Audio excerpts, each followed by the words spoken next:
자, 오늘 우리에게 주시는 하나님의 말씀은 이사야 1장 10절부터 20절까지 말씀입니다. 이사야 1장 10절부터 20절 같이 읽겠습니다. 너희 소돔의 관원들아, 여호와의 말씀을 들을지어다. 너희 고모라의 백성아, 우리 하나님의 법에 귀를 기울일지어다. 여호와께서 말씀하시되, 너희의 무수한 재물이 내게 무엇이 유익하뇨? 나는 수양의 번제와 살찐 짐승의 기름에 배불렀고, 나는 숫송아지나 어린 양이나 수염소의 피를 기뻐하지 아니하노라. 너희가 내 앞에 보이러 오니 그것을 누가 너희에게 요구하였느뇨? 내 마당만 밟을 뿐이니라. 헛된 재물을 다시 가져오지 말라. 분향은 나의 가증히 여기는 바요, 월삭과 안식일과 대회로 모이는 것도 그러하니 성회와 아울러 악을 행하는 것을 내가 견디지 못하겠노라. 내 마음이 너희의 월삭과 정한 절기를 싫어하나니 그것이 내게 무거운 짐이라. 내가 지기에 곤비하였느니라. 너희가 손을 펼 때에 내가 눈을 가리우고 너희가 많이 기도할지라도 내가 듣지 아니하리니 이는 너희의 손에 피가 가득함이니라. 너희는 스스로 씻으며 스스로 깨끗게 하여 내 목전에서 너희 악업을 버리며 악행을 그치고 선행을 배우며 공의를 구하며 학대받는 자를 도와주며 고아를 위하여 신원하며 과부를 위하여 변호하라 하셨느니라. 여호와께서 말씀하시되, 오라, 우리가 서로 변론하자. 너희 죄가 주홍 같을지라도 눈과 같이 희어질 것이요 진홍같이 붉을지라도 양털같이 되리라. 너희가 즐겨 순종하면 땅의 아름다운 소산을 먹을 것이요 너희가 거절하여 배반하면 칼에 삼키우리라. 여호와의 입의 말씀이니라. 아멘. 자, 지난 시간에 이사야 선지자는 하나님의 백성들이라고 일컬음을 받았던 이스라엘이 그들을 전심으로 아끼시고 돌보셨던, 마치 아버지가 자녀를 양육하듯이 사랑해 주셨던 그 하나님을 버리고 하나님을 하찮게 여기고 멸시했으며 하나님과 맺었던 거룩한 언약을 파기했던 그 이스라엘의 배은망덕한 죄악들을 고발했었습니다. 그리고 이어지는 오늘 말씀에서는 그들의 위선적인 종교 의식에 대해서 하나님께서 이사야 선지자의 입을 통해서 신랄하게 정죄하고 계시는 내용입니다. 자, 10절의 말씀을 우리가 함께 보겠습니다. 너희 소돔의 관원들아, 여호와의 말씀을 들을지어다. 너희 고모라의 백성아, 우리 하나님의 법에 귀를 기울일지어다 라고 시작하고 있습니다.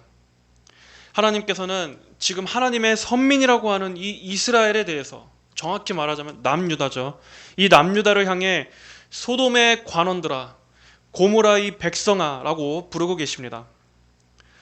소돔과 고모라는 구약에서 타락과 심판의 대명사입니다. 소돔과 고모라 하면 극심한 성적인 타락과 방종함으로, 그리고 죄악으로 더러워진 성읍을 대표적으로 상징하는 이름입니다. 창세기를 보면 하나님께서 이 소돔과 고모라를 심판하실 때 이곳의 죄가 아주 무거웠다고 말씀하고 있습니다. 이곳에는 의인 단 10명이 없어서 하나님께서 유황불로 불태워버린 곳이 바로 이 소돔과 고모라였습니다. 롯이 이곳에 거주했다가 하나님께서 심판하셨을 때 아브라함과 롯만 간신히 탈출하고 롯의 아내였던 그 롯의 처는 이곳에 미련을 가지고 뒤를 돌아봤다가 소금 기둥이 되어버렸던 바로 그곳이었습니다. 이렇게 소돔과 고모라 하면 더 이상의 자비를 기대할 수 없을 만큼 죄악이 가득 차서 곧 임박한 심판을 앞두고 있는, 더 이상의 하나님께서 오래 참으시지도 않고 진노의 눈길로 바라보고 계신 그러한 곳을 말한다고 할 수 있었습니다. 그런데 유다가 얼마나 타락했는지 하나님으로부터 바로 그 소돔과 고모라라고 불릴 정도로 지금 이 남유다의 영적 상태는 마치 소돔과 같은 곳이 되어버렸습니다. 관원들 그리고 백성들이라고 하는 것을 봐서 나라의 지도자들부터 온 백성이 이르기까지 전체 모든 백성이 다 타락해서 죄에 물들어 있었습니다. 이렇게 하나님의 백성들이라고 해도 하나님을 모르는 이방 민족과 전혀 다를 바가 없이 행했다는 말입니다. 그럼에도 불구하고 이들이 하나님의 선민에서 끊어지지 않을 수 있었던 것은 무엇 때문이었습니까? 순전히 하나님의 은혜 때문이었지 결코 그들 자신이 특별하게 더 거룩하다거나 경건해서가 아니었던 것입니다. 이들 자체로만 봐서는 당연히 멸망당해도 쌉니다. 하지만 하나님께서 이들과 맺으셨던 그 언약 때문에 그들을 포기하지 않으시고 계속 오래 참으십니다. 그렇다고 우리가 여기서 알 수 있는 것은 하나님께서 하나님의 백성들의 죄라고 해서 항상 너털 웃음을 지으면서 그저 다 용납하시는 분은 절대로 아니라는 것입니다. 하나님의 특별하신 은혜로 구별되었다 할지라도 그 은혜의 가치를 모르고 죄악된 삶을 아무렇지도 않게 산다면 이렇게 아무리 선민이라 할지라도 소돔과 고모라와 같다고 하나님으로부터 가차없이 책망을 받는다는 것 또한 우리는 알고 있어야 합니다. 우리 성도들 역시도 하나님의 은혜를 결코 악용해서는 안 될 것입니다. 오히려 참된 성도라면 늘 자신의 죄를 회개하면서 하나님의 긍휼을 바라면서 계속해서 죄로부터 돌이키게 되어 있지. 결코 나는 구원받았으니까 죄 지어도 하나님께서 다 용서해 주셔 이렇게 은혜를 가볍게 여기는 말은 절대로 하지 않을 것입니다. 참된 믿음을 가진 사람이라면 절대로 하나님을 두려워하는 마음 없이 방종하게 살 수가 없는 것입니다. 자, 이사야 선지자는 하나님의 법에 귀를 기울이라 라고 지금 외치고 있습니다. 소돔과 고모라 같이 영적으로 타락한 이 이스라엘은 지금 무엇보다도 하나님의 말씀을 들어야 했기 때문이었습니다. 그래서 지금 자신들이 얼마나 하나님께로부터 멀리 떨어져 있는지, 얼마나 죄로 타락해 있는지 너희는 알아야 한다라고 말하고 있는 것입니다. 이렇게 선지자의 직무는 하나님의 말씀을 있는 그대로 대언하는 것입니다. 하나님의 말씀을 조금도 가감하거나 하지 않고 백성들로 하여금 하나님께로 집중하게 하고 하나님의 말씀을 듣게끔 하나님의 말씀에 귀를 기울이도록 하는 것이 이 구약시대 선지자의 가장 중요한 사명이었습니다. 하지만 그렇게 하면 백성들은 어떻게 반응했습니까? 그들이 순순히 선지자의 말을 듣고 하나님께 회개하며 돌아왔었습니까? 전혀 그렇지 않았죠. 오히려 그들은 하나님의 말씀이 증거될수록 더 강팍해지고 완고해져서 선지자들을 핍박했습니다. 그래서 행복하고 즐겁게 사역했던 선지자는 단 한 사람도 없었습니다. 하지만 그럼에도 선지자는 하나님께서 맡겨주신 사명을 감당해야만 했었습니다. 오늘날과 똑같이 이 당시에도 많은 거짓 선지자들이 있었습니다. 참된 선지자와 거짓 선지자의 차이가 무엇이었습니까?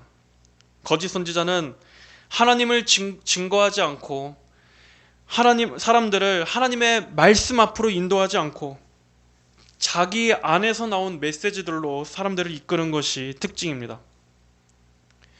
에스겔 13장 2절에 보면 이렇게 말씀하고 있습니다.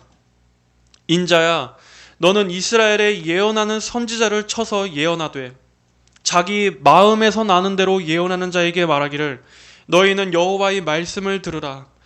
주 여호와의 말씀에 본 것이 없이 자기 심령을 따라 예언하는 우매한 선지자에게 화가 있을진저 라고 말하고 있습니다. 거짓 선지자의 특징은 하나님의 말씀이 아닌 바로 자기 마음에서 나는 대로 그리고 자기 심령을 따라 예언하는 자들이라고 말하고 있습니다.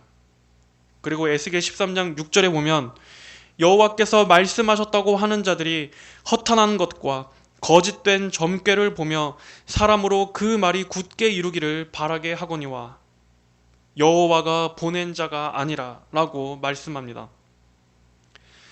이처럼 거짓 선지자들은 하나님의 말씀을 전하는 것이 아니라 사람들의 기대에 편승한 메시지를 전합니다. 정작 하나님에 대해서는 전하지 않고 주구장창 인간에 대해서만 전하는, 인간의 마음 안에서 나오는 것들만 전하는 그러한 메시지를 전하고 있습니다. 하나님의 이름은 그저 몇 번만 나올 뿐이고 대부분의 내용은 다 사람에 관한 것이 전부입니다. 거기에는 하나님의 속성도 없고 하나님의 권위도 없습니다. 또는 복음은 선명하게 전하지 않으면서 온갖 신변 잡기나 또 이런저런 비전이니 하는 꿈꾸는 얘기만 늘어놓고 있습니다. 다 그런 것들이 여기 말씀하고 있는 자기 마음에서 나는 것들, 자기 심령을 따라 말하는 것들입니다. 그런데 아이러니하게도 대부분의 많은 사람들은 다 이러한 거짓 선지자들의 말에 오히려 더 혹하고 잘 넘어갑니다. 그러한 곳에 더 많은 사람들이 모입니다. 그래서 그런 것들에 속아 넘어가는 사람들 역시도 마찬가지로 문제라고 할 수 있습니다. 그런 걸 분별할 수 있을 만큼 평소에 하나님의 이 말씀을 제대로 분별하지 못했기 때문에, 말씀을 제대로 알려고 하지 않았기 때문에 미혹의 소가 다 그런데 찾아가게 된 것입니다. 그러므로 속이는 자와 마찬가지로 속는 자 역시 책임이 있습니다. 무엇이 바른 말씀이고 무엇이 거짓된 말씀인지를 분별하지 못하는 것 역시도 죄입니다. 우리는 이사야 선지자의 이 말처럼 하나님의 법에 귀를 기울여야 할 것입니다.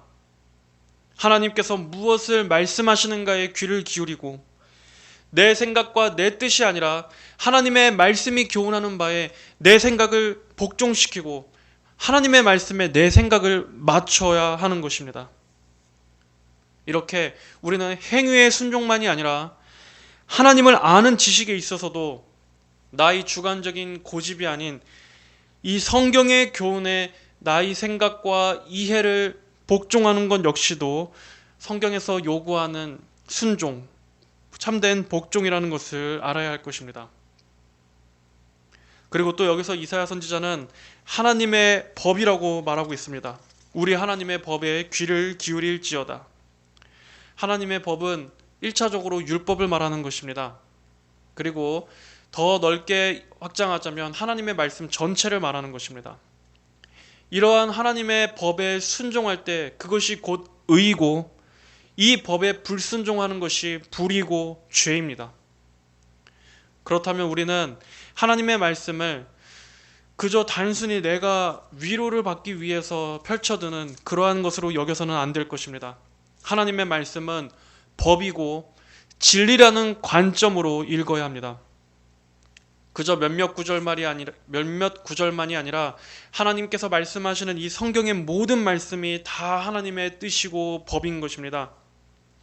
그러므로 이 중에서 몇 가지는 내 생각과 다르다고 해서 거부하고 내가 내 생각과 일치하는 것만 골라서 수용하는 그러한 태도로 말씀을 대해서는 안 됩니다.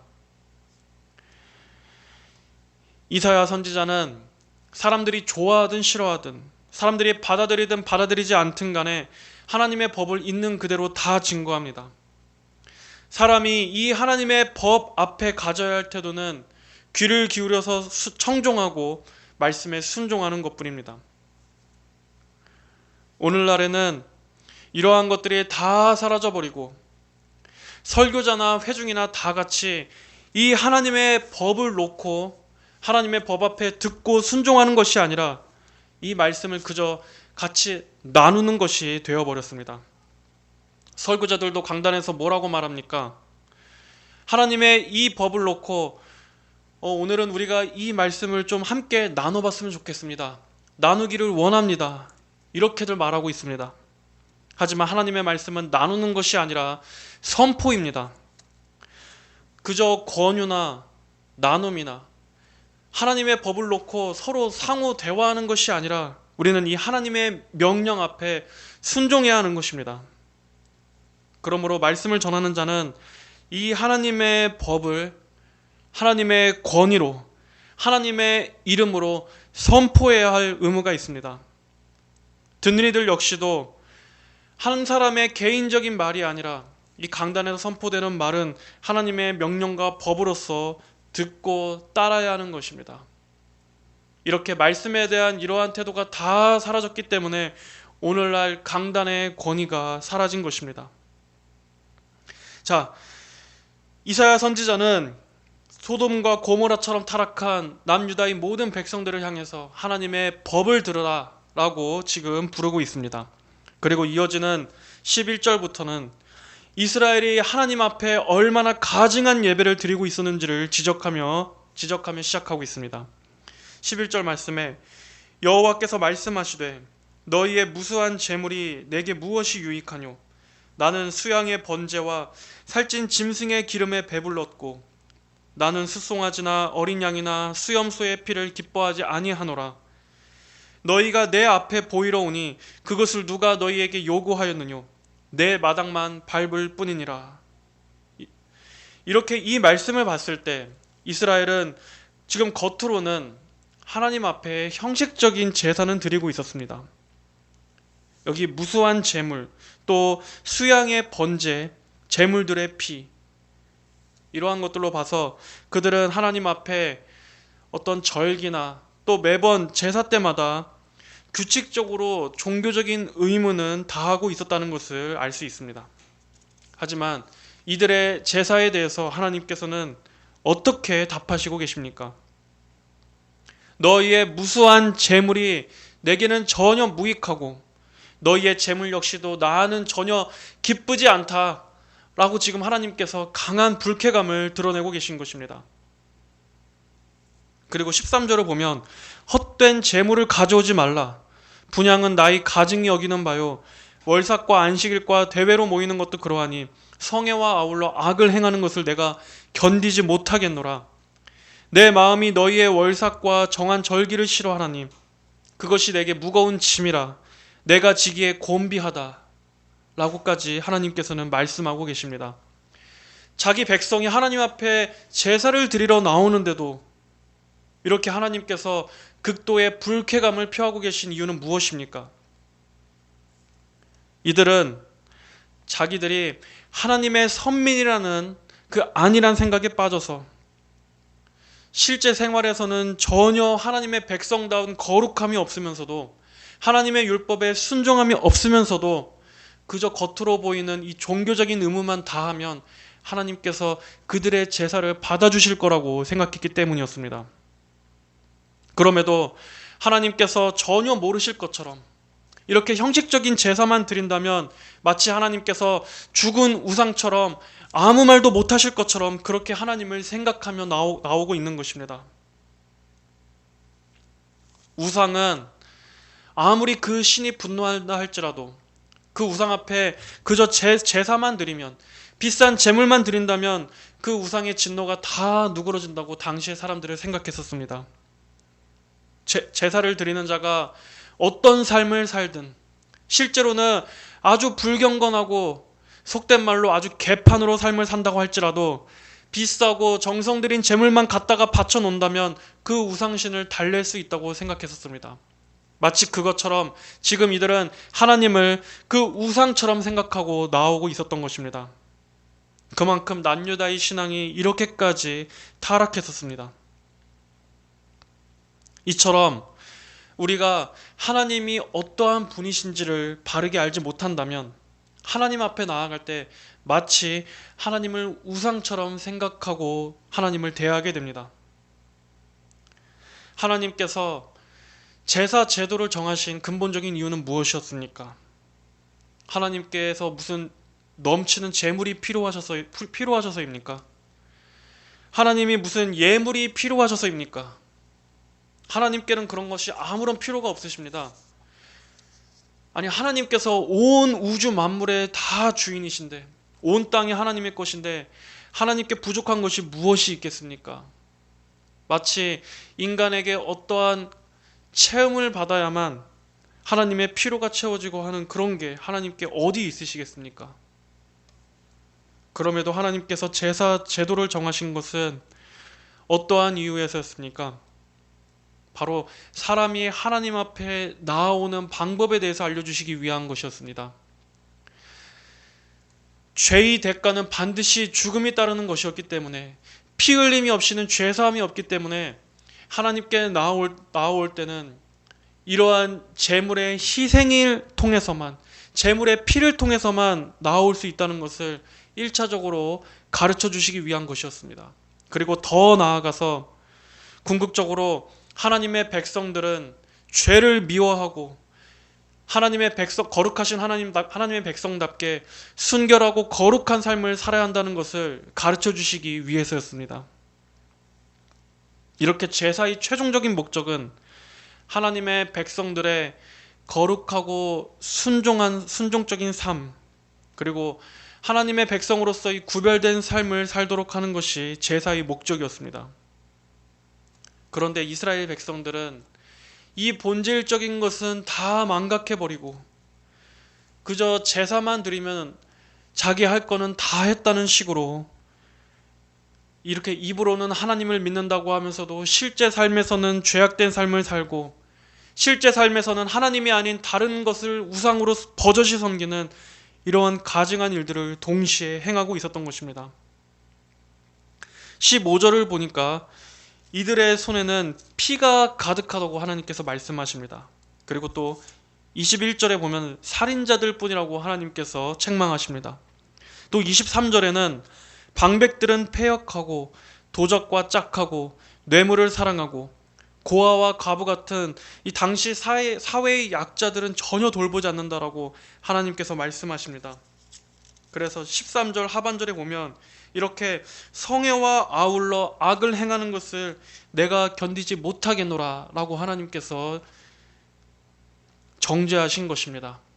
이들은 성애와 아울러 하나님 앞에 행해야 되는 종교적 의무는 행했지만 그와 동시에 아울러 이렇게 악을 행하고 있었던 것입니다. 이들은 율법의 가장 큰 계명인 하나님 사랑과 이웃 사랑은 버젓이 어겨가면서도 하나님께서 자신들의 제사를 기쁘게 받아들이실 것이라고 착각했습니다. 그들은 하나님을 섬기면서도 우상도 섬기고 그러면서도 열심히 제사를 지냈습니다. 그리고 기도도 열심히 했습니다. 그러면서도 그들의 실제 삶은 온갖 사회의 부정과 부패, 불법이 가득했고 또 법도 공의롭게 집행되지 않았으며 사회의 약자들은 압제와 멸시를 당했습니다. 하나님의 법도가 하나도 이루어지지 않았고 모든 곳에 죄가 만연했던 것입니다. 그러면서도 하나님 앞에는 거룩한 척, 경건한 척 나아왔었습니다. 이것이 바로 외식입니다. 회칠한 무덤같이 겉으로는 아주 잘 포장했지만 그 안에 실제로는 썩은 것들이 가득했던 종교적 자기의만 가득했던 것이 바로 하나님의 백성들의 모습이었습니다.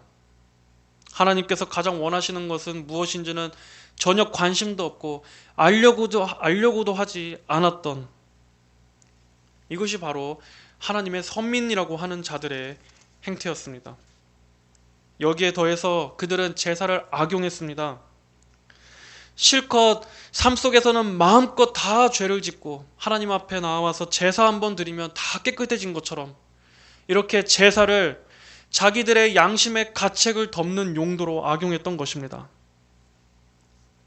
이러한 이들의 마음을 하나님께서 왜 모르셨겠습니까?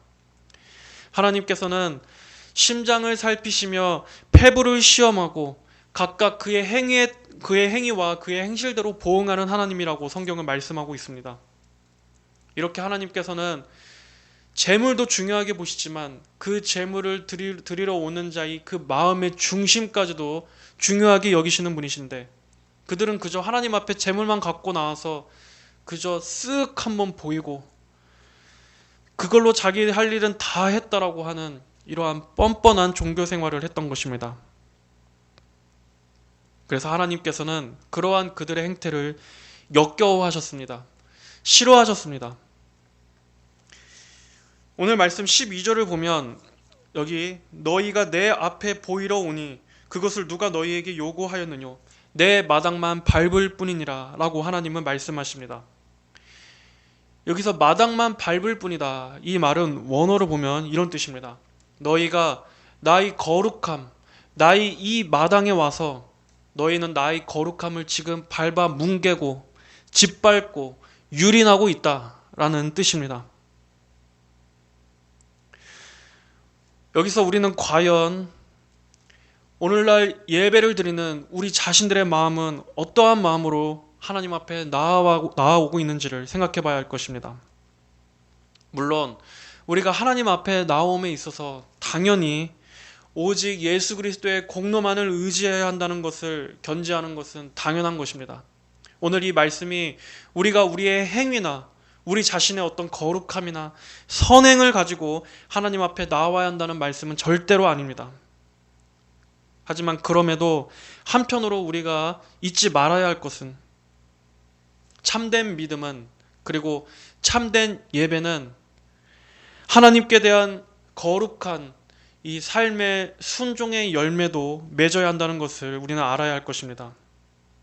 그리고 하나님께서는 그러한 것이 전혀 없는 이 말씀에서 보이는 이스라엘 백성처럼 이렇게 외식하는 자, 위선자의 예배는 받으시지 않는다는 것 또한 우리는 역시 명심해야 할 것입니다. 교회를 다니면서도 하나님을 믿지 않는 불신자들보다도 더 악하고 더 아주 이기적이고 이중적이고 더 차가운 사람들이 많습니다. 교회는 열심히 다니는데 실제로 하고 다니는 짓을 보면, 아니 어떻게 저런 사람이 교회를 버젓이 다닐까? 교회를 다닌다는데 어떻게 저럴 수 있을까? 할 정도로 아주 마귀짓을 하는 사람들이 많습니다.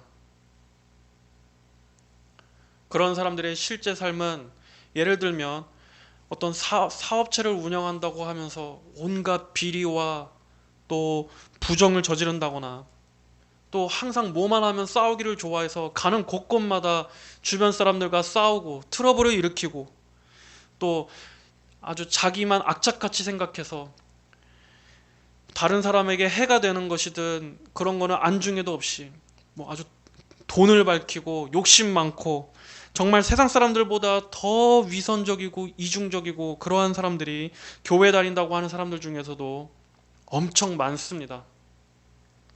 하지만 그러한 자들이 하나님 앞에 이렇게 주일에 나와서 거룩하고 경건한 척 예배를 드린다고 해서 하나님께서 그 예배를 과연 받으시겠습니까?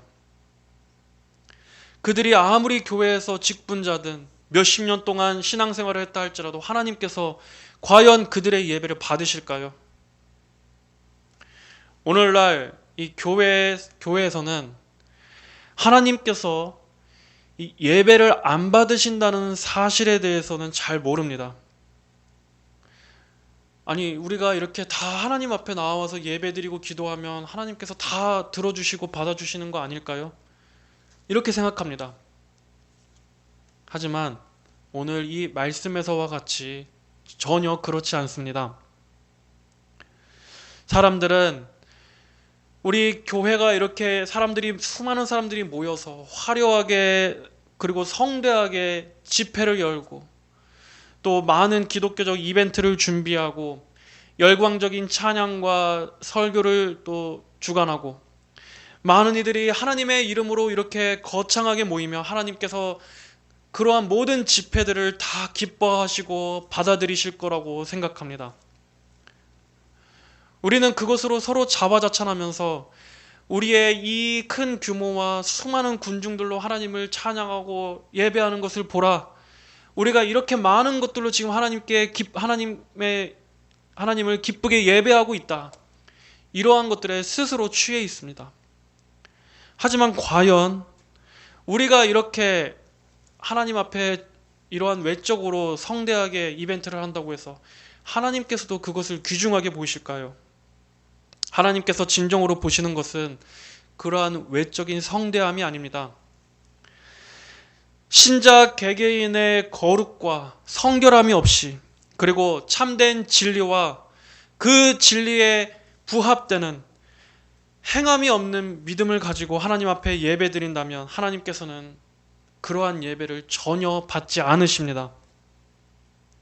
온갖 인간적인 것들은 넘쳐나는데 정작 그 안에 회개도 없고 상한 심령도 없고 하나님 앞에 이 마음을 드리는 진정한 예배도 없는 그러한 집회는 하나님과는 아무런 상관이 없는 집회입니다. 오직 믿음만 있으면, 그리고 내가 아무리 죄짓고 살아도 오직 하나님의 은혜만 있으면 다 용서되고 다 덮어집니까?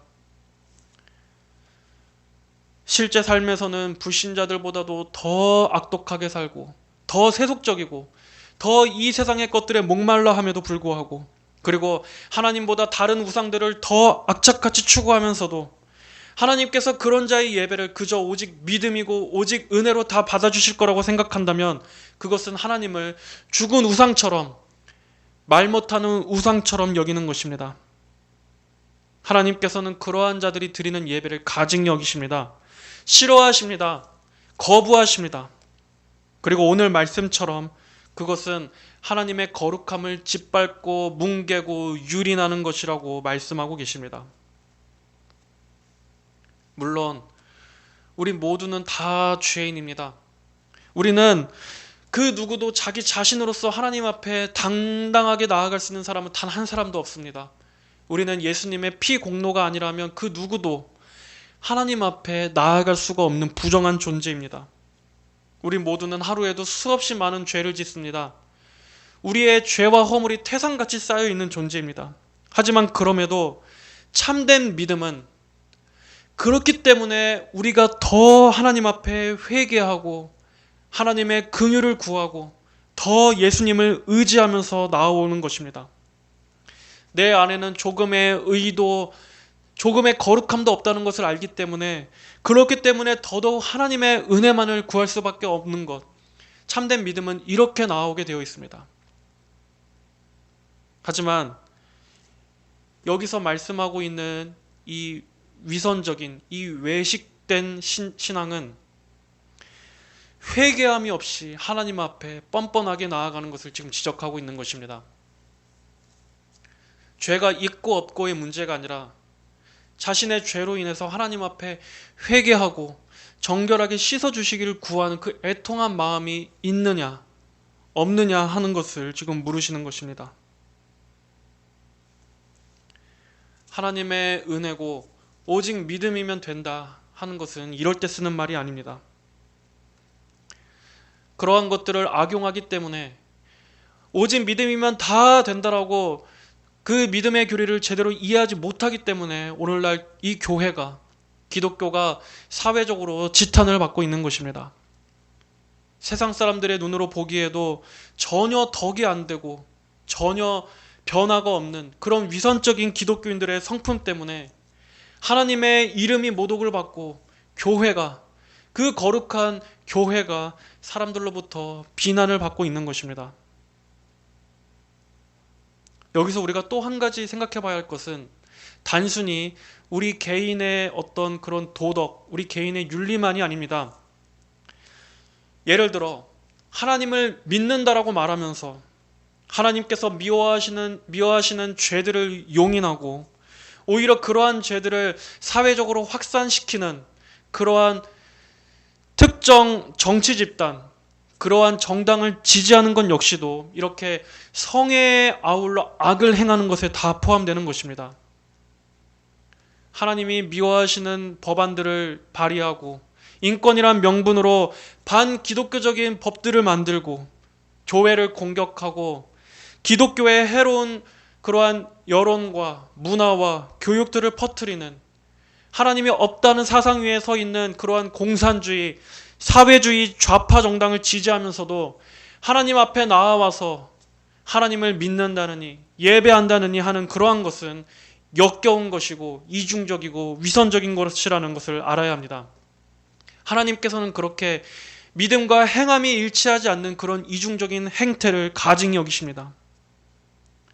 스스로 하나님을 예배한다고 하면서 기독교인이라고 하면서 그러면서도 또 동시에 한쪽에서는 교회를 해롭게 하고 교회를 무너뜨리고자 하는 그러한 정당을 지지하고 있으니 그게 얼마나 모순된 것입니까? 그건 역시도 성애와 아울러 동시에 악을 행하는 것이라는 것을 우리는 분명히 알아야 합니다. 진정으로 참된 신앙을 가진 성도라면 교회에서만이 아니라 삶의 모든 영역에 있어서도 개인의 가치관과 실제 삶의 행함과 그리고 그의 정치관에 있어서도 역시 하나님께서 기뻐하시는 것들을 추구해야 합니다. 교회에 유익한 것들을 추구해야 합니다. 그것이 바로 경건입니다. 자, 여기 오늘 또 13절 말씀을 보면 하나님께서 가증히 여기신다라고 말씀하고 있는데, 이 가증하다, 성경에서 가증하다라는 것은 하나님께서 구역질 날 정도로 싫어하신다라는 강한 표현입니다.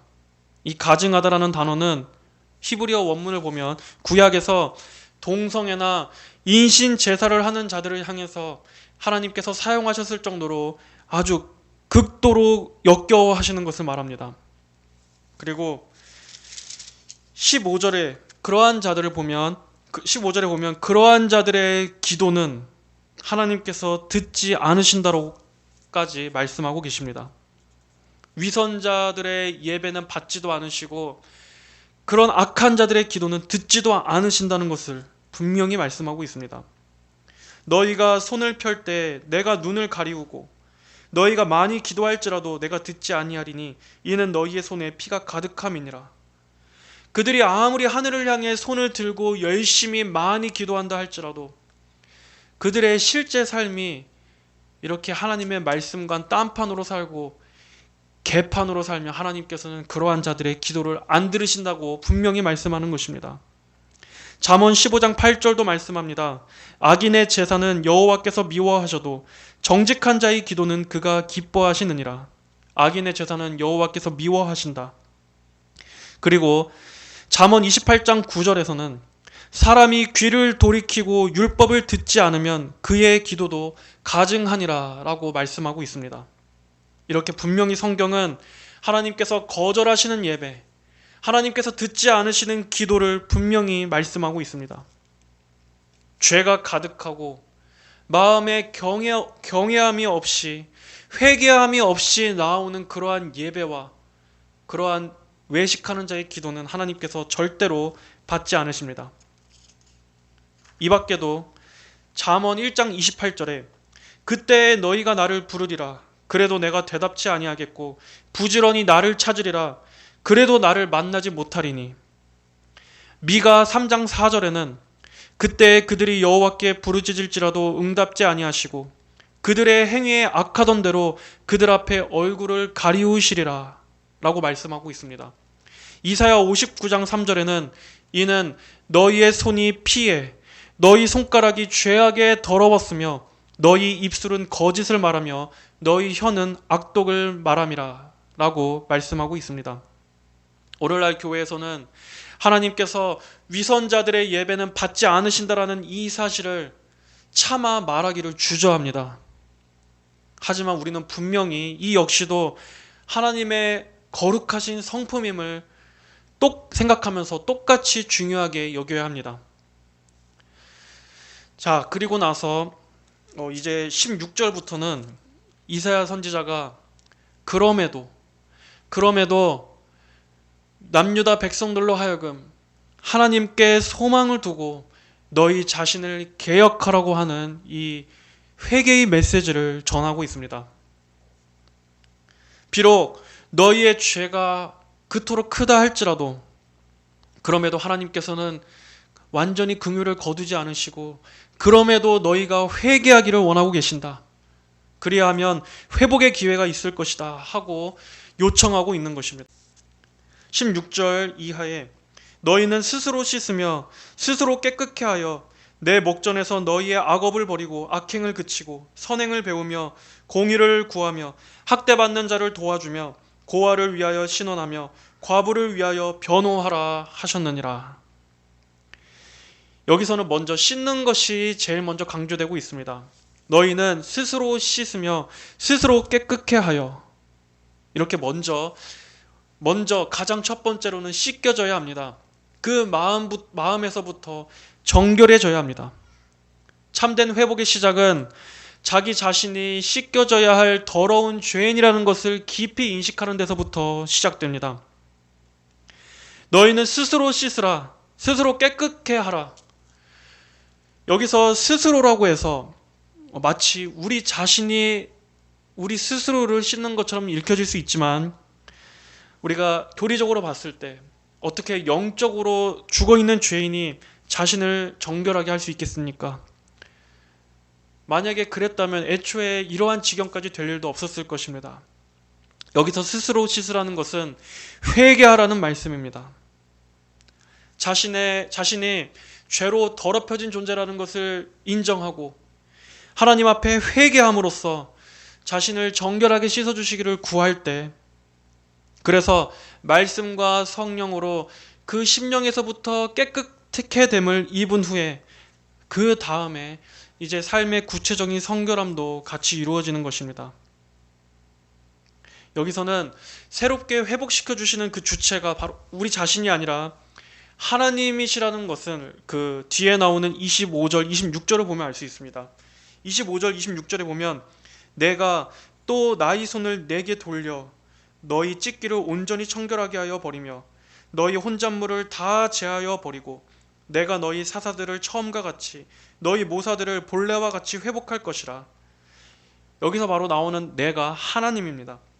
그리한 후에야 네가 의의 성읍이라 신실한 고을이라 칭함이 되리라 하셨나니, 즉 하나님께서 하나님의 백성들을 친히 씻어주시고 정결케 하시고 고쳐주시고 회복해 하실 거라는 말씀입니다. 이렇게 하나님께서는 백성들을 포기하지 않으시고 그들이 회개하기를 원하시며 그들을 정결하게 씻기시는 분이 바로 하나님 자신이 될 것이라고 약속하십니다. 이사야 선지자는 하나님의 백성들을 지금 하나님 앞으로 초청하고 있습니다. 회개하며 나아오도록 초청하고 있습니다. 다 같이 우리 18절의 말씀을 같이 한번 읽어볼까요? 18절. 여호와께서 말씀하시되 오라 우리가 서로 변론하자. 너희 죄가 주홍 같을지라도 눈과 같이 희어질 것이요 진홍같이 붉을지라도 양털같이 되리라. 여호와께서 말씀하시되 오라 우리가 서로 변론하자. 지금 하나님께서는 이들로 하여금 이 타락하고 음란하고 외식하는 이 명목상 하나님의 백성이라고 부르는 이름뿐인 이 자들을 향해서 하나님은 오라고 말씀하십니다. 만약 이들이 그렇게 타락했음에도 불구하고 이들이 회개하고 지금이라도 하나님 앞에 이 순종의 자리로 나온다면 그들의 손이 아무리 피로 더럽혀졌을지라도 하나님께서 그들을 깨끗게 하실 것이요 아무리 너희들의 죄가 붉고 진할지라도 새하얀 양털처럼 하나님께서 너희를 깨끗하게 씻어주시고 용서해 주실 것이다 라고 지금 이스라엘 백성을 하나님 앞으로 오라고 초청하고 있는 것입니다. 아무리 너희가 죄짓고 더러웠어도 그럼에도 하나님께 나오라. 그 어떤 심각한 죄 가운데 있을지라도 우선은 너희는 하나님 앞으로 나오라. 하나님께 나오면 산다는 것입니다.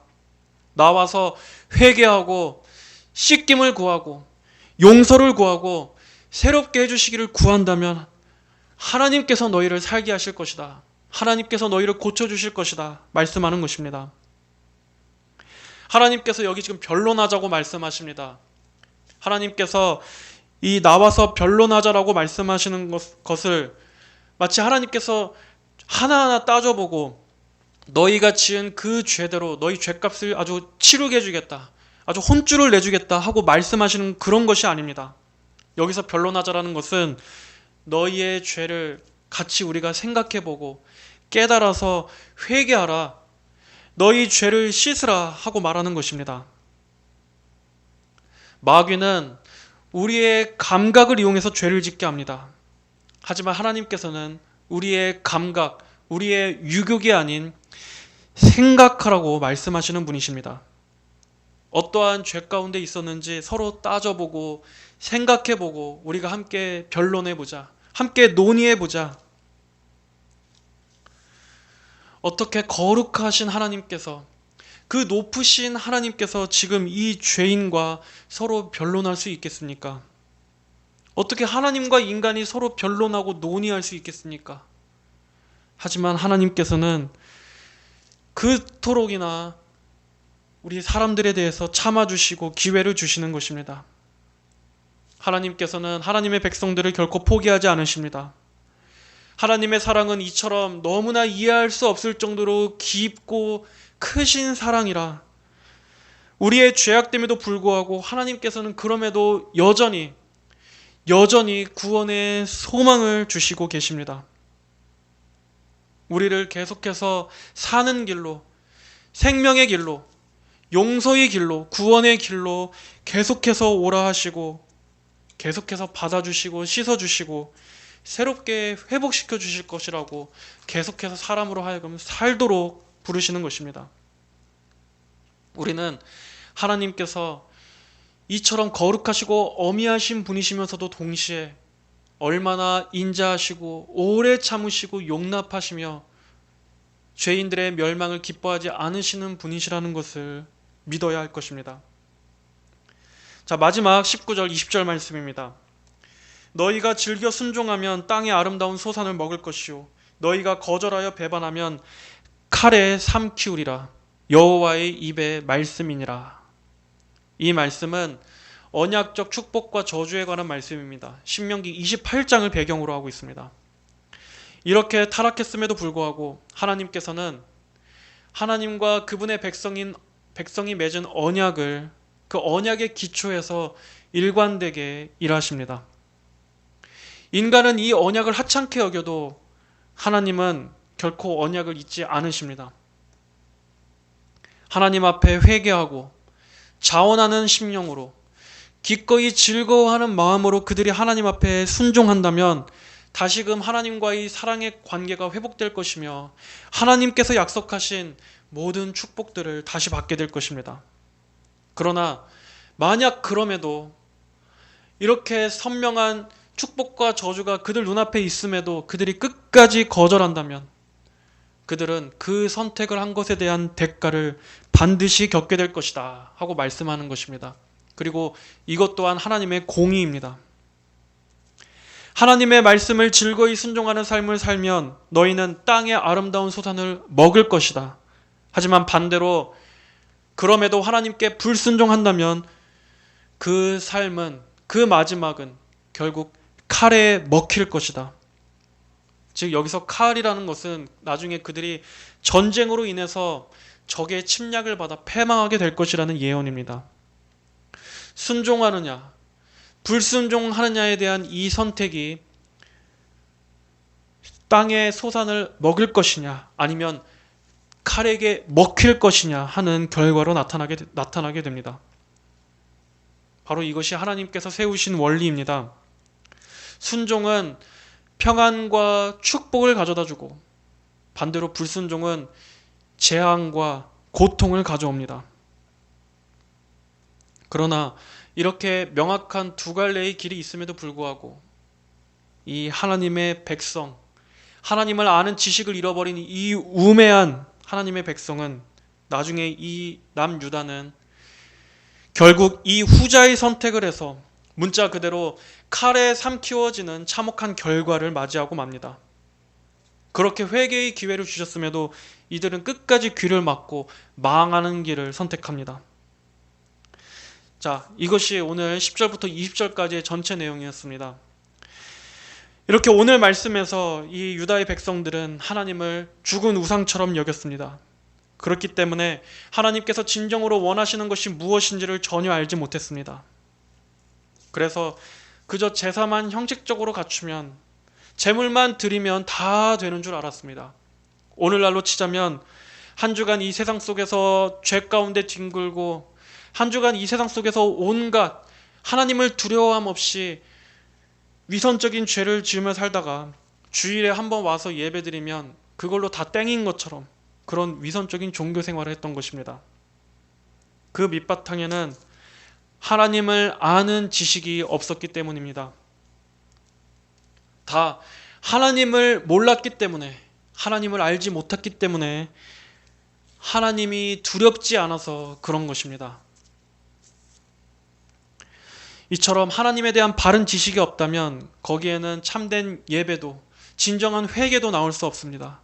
그러므로 우리 성도들은 가장 먼저 하나님을 바르게 알아야 합니다.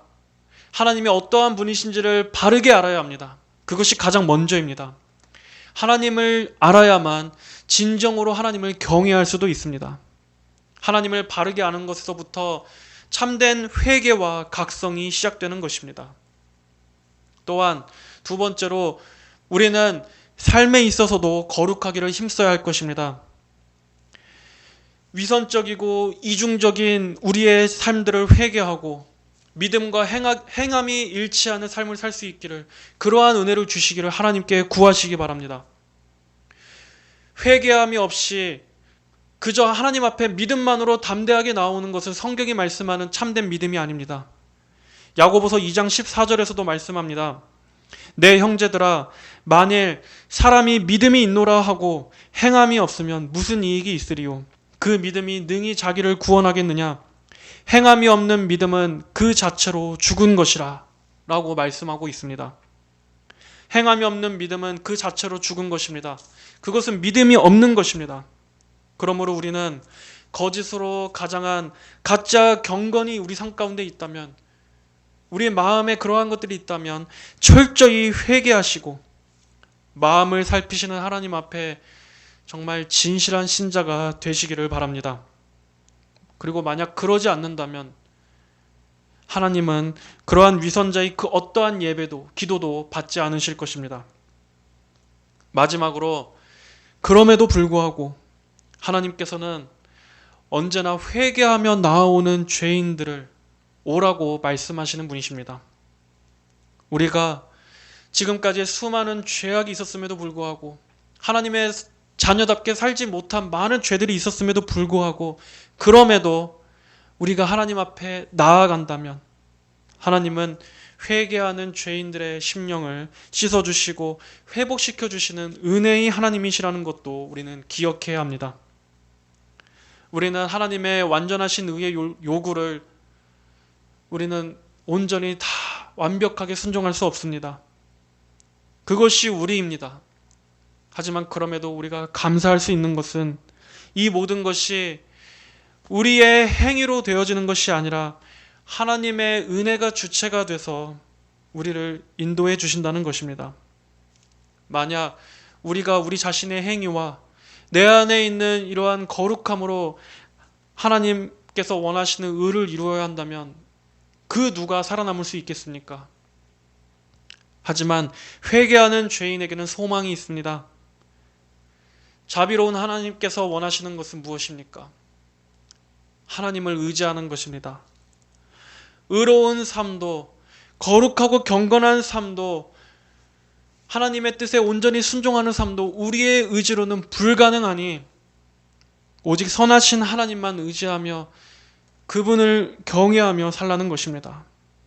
하나님께서는 우리의 완벽한 삶이 아니라 우리가 하나님의 은혜에 전적으로 의탁하는 것을 원하십니다.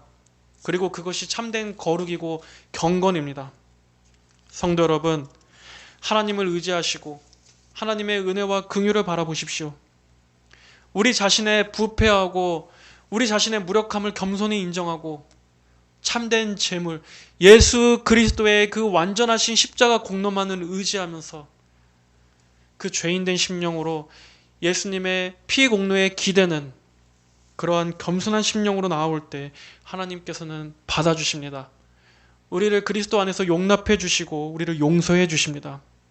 그리고 새롭게 해주시는 그 은혜의 원천이 하나님께만 있다는 것을 믿으셔야 합니다. 그러므로 하나님을 구하십시오. 하나님을 의지하시고 또 하나님의 용서와 구원을 바라보며 나아오십시오. 하나님께서는 그러한 마음으로 나아오는 자들을 절대로 물리치시지 않으심을 믿으시기를 바랍니다. 모든 성도분들이 언제나 늘 회개의 심령을 가지시고 하나님만 의지하시는 그러한 겸손하고 진실된 믿음을 갖게 되시기를 주님의 이름으로 축복하며 오늘 말씀을 마치도록 하겠습니다. 다 함께 기도하겠습니다. 하나님 아버지, 감사합니다. 오늘은 이 하나님의 백성들의 위선적이고 가증한 이 종교와 그들의 외식하는 모습을 우리가 살펴보았습니다. 아버지, 이들이 하나님의 백성이라 함에도 불구하고 하나님을 아는 지식이 다 사라져버렸기 때문에 하나님을 마치 우상처럼 여기고서도 그 죄가 얼마나 큰지를 이들은 알지 못했습니다. 마찬가지로 오늘날 저희의 삶 가운데에서도 하나님을 마치 말 못하는 죽은 우상처럼 여기며 가볍게 나아올 때가 얼마나 많았었는지요. 주여, 우리의 이러한 이 두려운 이 죄들을 주여 회개하오니 저희의 죄를 용서하여 주시옵소서. 아버지, 또한 하나님께서 원하시는 것은 하나님의 자녀로서의 구별되고 성별된 삶인데, 아버지, 우리의 삶 가운데에서 정말 믿지 않는 자들보다 더 정말 악하고 이중적이고 정말 이 세상을 사랑했던 그 많은 그 모습들이 또 얼마나 많았습니까?